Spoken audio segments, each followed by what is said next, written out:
મિત્રો, આખા દેશની અંદર અત્યારે એક મોટો ચર્ચાનો વિષય રૂપાલાજીનો અને ક્ષત્રિય સમાજનો છે. રૂપાલાએ જે નિવેદન આપ્યું છે એ કેટલા અંશે યોગ્ય છે આ કોઈને સમજાવવાની જરૂર નહીં. ઘણા બધાના ફોન આવે છે કે મામા આમાં કંઈક કરો, આમાં મધ્યસ્થી કરો અને કંઈક ઠંડુ પાડો. શું કામ ભાઈ?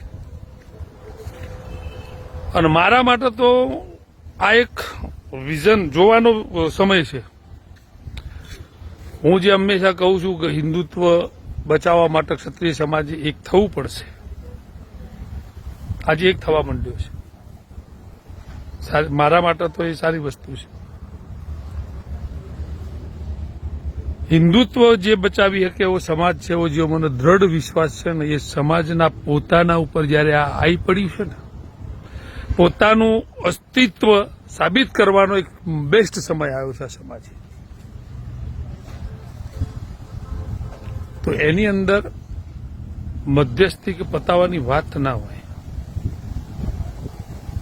જ્યારે કોઈ પણ સમાજની બેન દીકરીઓના માટે, કોઈ પણ સમાજની ગાયો માટે લીલા માથા દઈને જ્યાં ગામે ગામ પાડિયા પૂજાતા હોય, ખુદ એ સમાજના અસ્તિત્વ ઉપર આંગળી કરવામાં આવી છે.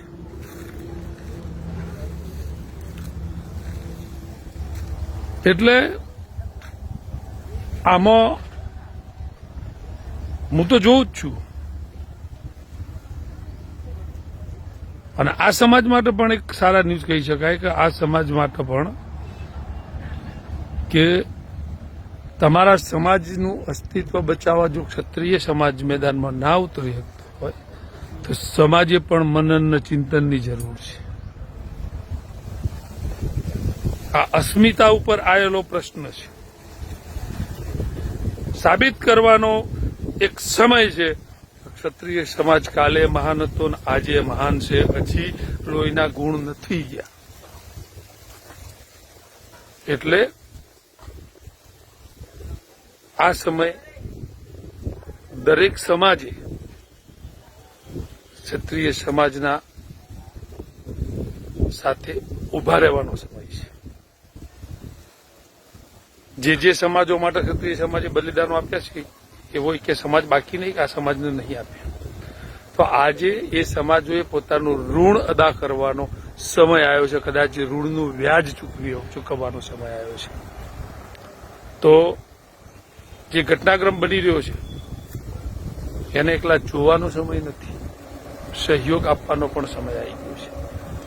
ક્ષત્રિય સમાજની મારી શુભેચ્છાઓ છે કે તમે તમારા અસ્તિત્વની લડાઈમાં મા ભવાની તમારી સાથે છે, આશાપુરામાં તમારી સાથે છે, મા શક્તિ તમારી સાથે છે અને મારી મા મોગલ પણ તમારી સાથે છે.